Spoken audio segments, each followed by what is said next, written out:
Hola a todos nuestros amigos, bienvenidos una vez más a la tercera entrega de Amici Christi Podcast. El día de hoy vamos a seguir con nuestra línea de temas hablando de una cuestión importantísima en la vida del hombre. ¿Quién soy yo? Y a muchos se nos viene a la cabeza cuando nos preguntan ¿quién eres tú? Decir yo soy Juan, yo soy María, yo soy Laura, yo soy Pedro. Pero la pregunta ¿quién soy yo? Va más allá de decir mi nombre o mi apellido. Tras esta pregunta se esconden un montón de preguntas fundamentales sobre el sentido de la vida. Esta pregunta esconde de dónde vengo yo y qué me espera en esta vida. ¿Qué hay más allá de la muerte? ¿Cuál es mi plan en esta tierra? Como dirían los jóvenes, ¿qué pinto yo en esta historia? ¿De dónde proviene la lucha entre el bien y el mal que veo en el mundo? O incluso la lucha entre el bien y el mal que vivo en mi interior. ¿Soy solo materia? ¿Soy solo algo físico? ¿O por el contrario tengo un alma espiritual? Ante estas preguntas hay tres respuestas fundamentales. La primera respuesta que podemos tener es la respuesta del no preguntarse. Podríamos llamarlo la estrategia del avestruz.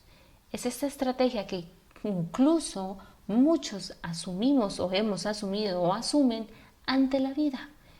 Cuando las avestruces se sienten en peligro, para muchos estas esconden la cabeza debajo de sus alas, pensando que como no ven el peligro, ya no está.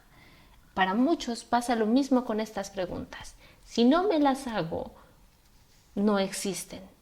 Decía Nietzsche sobre esta opción de pasar las preguntas. No deja de ser una anormalidad el tomarse como normal los problemas anormales. Es decir, ante preguntas claves y determinantes no cabe mirar para otro lado. Hay que sentarse, pensar, tomar una postura y hay que decidirse. El problema es que el ambiente y la sociedad en la que vivimos hoy en día nos invita a pasar, no solo a pasar de estas preguntas fundamentales, nos invita a pasar incluso de la vida misma. Existe un gran bombardeo de información en torno a nosotros que tiene como objetivo que no pensemos ni nos planteemos estas preguntas claves. El lema de esta sociedad podríamos decir que es consume y calla. Son muchos los que se encierran en la burbuja de sus teléfonos móviles, de sus tablets, de sus televisores, o solo tienen en su horizonte la fiesta del fin de semana. Oh, maldito lunes, no tengo tiempo de descansar. Martes, el primo feo del lunes. Miércoles, ombligo de semana. Está muy cerca el fin de semana. Jueves, qué bien. Mañana es viernes. Viernes, hoy puedo salir en la noche. Sábado tengo todo el día para estar de fiesta y el domingo para descansar la borrachera o la peda. De modo que se pasa de la vida, se pasa de las preguntas fundamentales. Nos centramos en simplemente existir conforme no lo pide la sociedad. Más aún, incluso existe cierto miedo a la hora de plantearse estas preguntas fundamentales en la vida, y pocos se refugian en la necesidad de contestarlas. Muchos acuden al internet, a la música o a los videojuegos con tal de no afrontar en el silencio de su conciencia estas cuestiones.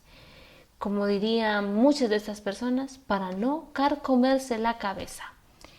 Haciendo una valoración de esta postura, se puede decir que es insensata, sin sentido, porque se renuncia a encontrar el sentido de la vida. Para no sentirse incómodo, uno se hace instrumento de una sociedad que consume y que te manipula a su antojo. La segunda opción o postura que podemos asumir hasta estas preguntas es una respuesta desesperada, fácil, rápida. Quiero una respuesta y acudo a lo primero que se me ocurre. Hay quienes dicen que estas preguntas tienen una respuesta dramática, ya que la vida es para ellos un caos, un asco, una pasión inútil. Algunos no merecen la pena ser vividos. Es la respuesta que nos plantearía el existencialismo, que se traduce históricamente incluso con la muerte de muchos de sus representantes. Camus, en el mito de Sísifo, plantea a un hombre intentando subir una enorme piedra cilíndrica por una pendiente que cada vez era más empinada. Cuando ya le faltaba poco para llegar a la cumbre, le fallan las fuerzas y la piedra rueda hasta abajo. Vuelve a empezar para no conseguir nada, y así toda su vida consiste en repetir ese intento inútil. Es decir, para esta postura y esta parábola, la vida es una pasión inútil, porque en ella uno se esfuerza para nada. Nada tiene sentido. Como no existe un plan y un propósito final, tampoco tiene sentido vivir la vida. Esta valoración y esta postura desesperada acarrea una amargura interior que impulsa hacia caminos desesperados. A veces nuestra vida, desde chiquitos, puede estar cargada de problemas y es muy fácil caer en esta postura desesperada de la vida sin sentido. Pero cuando somos conscientes del plan que tenemos, es fácil evitar las consecuencias negativas como las drogas o el alcohol, o en ocasiones posturas violentas de grupos antisistema de extrema izquierda o de extrema derecha, o grupos extremistas en situaciones cotidianas, personas que hacen de actos como el deporte un lugar de enfrentamiento. Por ejemplo, las barras bravas en el fútbol, o incluso podemos ver esta pequeña postura en cosas simples como las redes sociales. Los haters, que llaman hoy en día, que a través del anonimato se satisfacen a sí mismos insultando y saboteando a los demás. A pesar de que estas personas suelen afirmar que defienden unos ideales, lo cierto es que se autoengañan. Un supuesto ideal que recurre a la violencia para expresarse deja de ser un ideal para pasar a ser una excusa de quien simplemente quiere dañar o amargar la vida del otro. Sabias palabras de nuestras abuelas, nuestras madres y nuestros padres cuando dicen: quien no tiene argumentos en una discusión, acude a la agresión. Lo mismo pasa con los ideales y la violencia.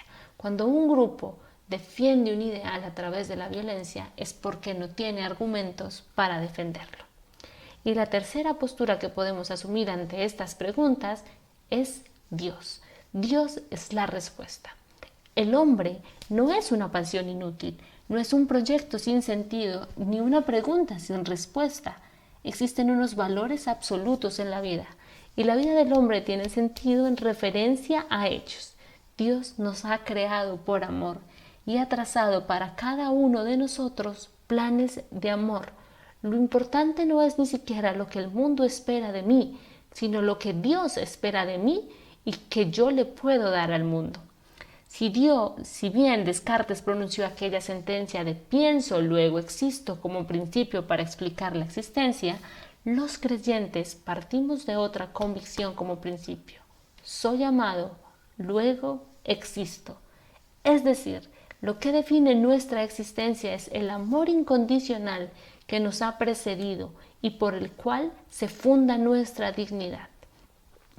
Por ello, el sentido de nuestra existencia consiste en descubrir e intentar vivir los valores de la vida, valores que han sido dados de la mano de Dios, auténtico arquitecto de este mundo. Existen valores materiales, sociales, personales y espirituales. Por eso, para nosotros, esta tercera respuesta es la clave a la hora de enfrentar la pregunta de quién soy yo y cuál es el plan en mi vida. La reflexión del día de hoy la vamos a hacer a través de la encíclica Lumen Fidei del Papa Francisco. Vamos a pedirle a Dios y al Espíritu Santo que vengan a nosotros y nos den la sabiduría necesaria para entender la palabra y el plan de Dios. Espíritu Santo, ilumínanos y santifícanos y danos el don de la sabiduría, hoy y siempre. Repite después de mí: querido Padre de amor, tú que tienes un plan de amor para mí, que me has creado para que sea feliz, permite que la reflexión del día de hoy llegue a muchos hombres y llegue también a mi corazón.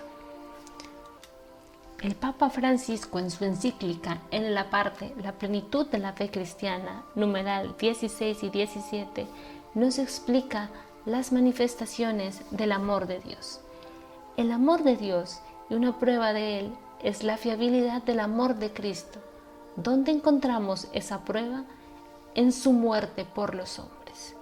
Si dar la vida por un amigo es la demostración más grande de amor, si una madre puede dar la vida por su hijo en una señal inmensa de ese amor desbordado, imagínense Jesús, que ha ofrecido la suya por todos los hombres, incluso por quienes eran sus enemigos, para transformar cada corazón. Es por esto que los evangelistas han situado en la hora de la cruz el momento culminante de la mirada de la fe, porque en esta hora resplandece el amor divino en toda su altura y majestad.